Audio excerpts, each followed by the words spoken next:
To je kaminska peč na pelete Evo Aqua z vodnim izmenjevalnikom.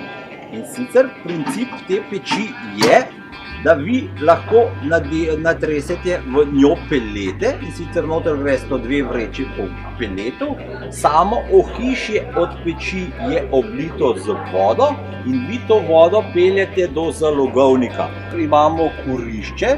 Kurišče je lahko 9 kW ali 15 kW, glede od samega doziranja peletov naprej.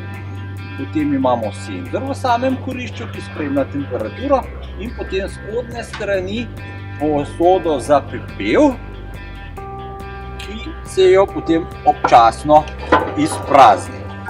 Ta posoda za pepel lahko zadošča celo za celo sezono. Imamo stranko, ki je imela zelo kvalitetne pelete, skorila je 1000 kg peletov, preden je bila posoda za pepel kompletno polna. Drugače pa v praksi to pomeni, da vi pepel ven odnesete enkrat na 3 tedne, enkrat na mesec, odvisno najbolj od kvalitete samih peletov.